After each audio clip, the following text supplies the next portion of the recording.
Hai, Shalom, kembali saya Andre di acara The Wednesday Message atau yang saya sebut pesan di hari Rabu. Apa kabarnya saudara? Semoga sehat-sehat saja. Nah, minggu ini saya ingin membahas suatu topik yang saya beri judul Tough Love. Apa itu Tough Love, saudara? Nah, Tough Love ini adalah suatu istilah yang terdiri dari dua kata, tough dan love. Nah, kata love ini kita tahu. Love ini bicara tentang cinta, kasih sayang, kelemah lembutan, sayang menyayangi, mawar, coklat, semua yang indah-indah. Nah, tetapi di kata tough artinya tegas, ya, atau keras. Jadi ketika dua kata ini digabungkan, dia menjadi suatu istilah yang menurut Cambridge Dictionary, saya akan terjemahkan buat saudara. Cambridge Dictionary berkata bahwa tough love itu suatu fakta atau tindakan yang dilakukan secara sengaja kepada seseorang yang mempunyai masalah. Baik itu masalah karakter dia yang nggak bagus, sifat yang nggak bagus, atau kebiasaan tidak baik, supaya orang tersebut mau memperbaiki diri atau menyelesaikan masalah itu.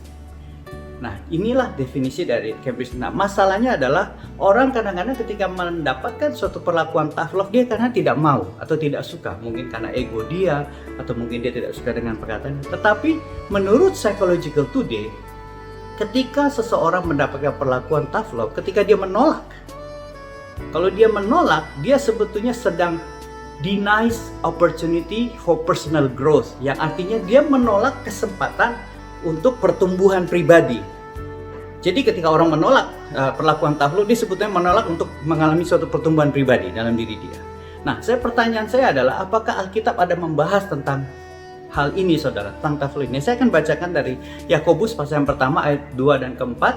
Dan kita lihat apakah ada hubungannya, saudara. Yakobus pasal yang pertama ayat yang kedua. Saudara-saudaraku, anggaplah sebagai suatu kebahagiaan apabila kamu jatuh ke dalam berbagai pencobaan.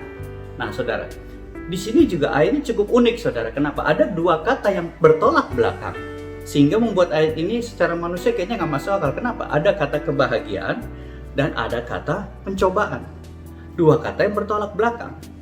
Bahkan di dalam bahasa Inggrisnya diterjemahkan great joy, sukacita besar.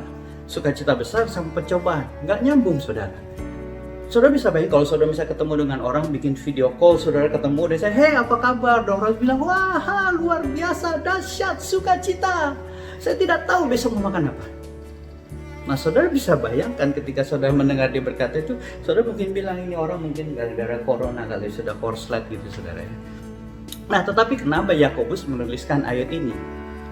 Nah, ternyata saudara, di ayat yang ketiga dijelaskan bahwa ayat yang ketiga dikatakan, sebab kamu tahu bahwa ujian terhadap imanmu itu menghasilkan ketekunan. Nah, kata ketekunan sini, saudara, di dalam bahasa aslinya diterjemahkan ke bahasa Inggris sebagai endurance. Endurance yang artinya ketahanan atau daya tahan.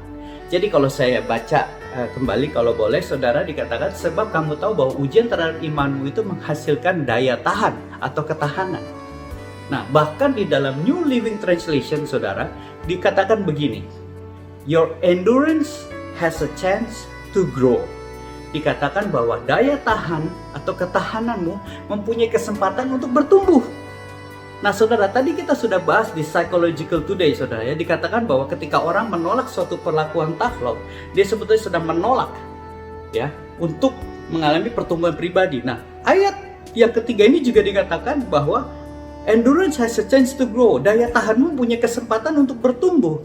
Jadi apa yang dikatakan Psychological Today ini mirip dengan dikatakan di ayat yang ketiga, bahwa bicara tentang kesempatan untuk bertumbuh. Nah, saudara, di ayat yang keempat, saya bacakan buat saudara, dan biarkanlah ketekunan itu memperoleh buah yang matang. Nah, saudara, di dalam New Living Translation, di ayat yang keempat dimulai dengan kata ini, saudara. So, let it grow. Jadi, biarkan itu tumbuh. So, let it grow. Nah, kata let it grow ini cukup terkenal, saudara. Bahkan saudara tahu ada lagunya ya, let it grow, let it grow. Oh, itu Frozen, nggak ada hubungannya. Tapi, di sini dikatakan izinkan daya tahan itu bertumbuh. Kenapa? Supaya kamu menjadi sempurna dan utuh dan tak kekurangan suatu apapun. Dan memang kita tahu Tuhan kadang-kadang mengasihi kita dengan kasih yang seperti Bapa, seperti best friend, sahabat baik. Tapi kadang-kadang Tuhan juga mengasihi kita dengan kasih yang tough, yang keras, yaitu apa? Dengan mengizinkan kayak pandemi corona ini terjadi, krisis finansial sekarang terjadi di mana-mana. Yang tadi saudara bisa mengandalkan gaji saudara tiba-tiba hilang lenyap. Saudara tadinya kerja di rumah kan, bisnis yang tadinya untung tiba-tiba malah mengalami kerugian. Itu suatu tough saudara, hal yang tidak baik, tetapi ternyata Tuhan mengizinkan itu terjadi out of love, karena dia tahu dia sudah mempunyai suatu maksud untuk peristiwa-peristiwa ini. Semua orang terdampak saudara, termasuk saya dengan istri saya terdampak luar biasa saudara. Tapi saya tahu ternyata urusan hal seperti ini Tuhan izinkan supaya daya tahan, ketahanan kita ini mengalami suatu pertumbuhan sampai suatu titik di mana kita menjadi sempurna, yang artinya adalah komplit. Ya, artinya dewasa. Terus yang kedua adalah utuh, yang artinya juga komplit. Nah, yang ketiga adalah tidak membutuhkan apa-apa, sama sekali needing nothing saudara. Seperti buah yang sudah matang, saudara nggak perlu tambahin garam lagi, tambahin gula lagi, ya sudah matang dia. Sama seperti sistem imunitas tubuh kita. Di tengah-tengah pandemi corona ini, orang nggak perlu paksa-paksa kita untuk meningkatkan sistem imunitas tubuh kita.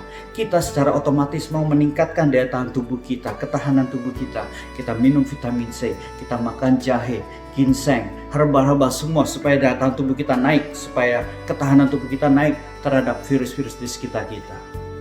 Sesuatu yang fisik kita mau melakukan, tetapi kenapa yang rohani kita tidak mau melakukan? Bahkan kita menolak.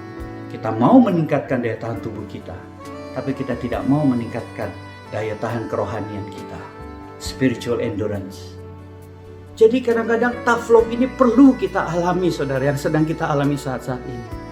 Saudara, saya ingin bersaksi, waktu di malam pengurapan saudara, ketika bulan Januari kemarin, ketika gembala saya baru pulang dari tanah perjanjian dan dia mengadakan malam pengurapan.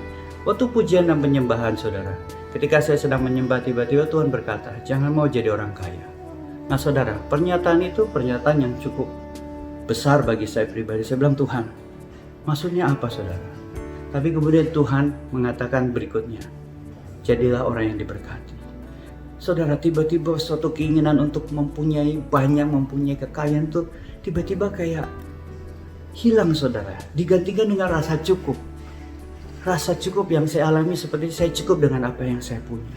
Maka itu saudara, ketika Tuhan mengizinkan saudara mengalami tough love, mengalami krisis moneter ini, financial krisis ini saudara, masalah pencobaan begitu besar, anggaplah suatu kebahagiaan, sukacita. Kenapa? Karena Tuhan mau untuk ketahanan daya tahan tubuh kita tuh semakin naik, sampai kita menjadi sempurna, utuh, dan tidak kurang satu apapun. Semoga video singkat ini menjadi berkat buat saudara. Sampai ketemu minggu depan, acara Wednesday Message. God bless you.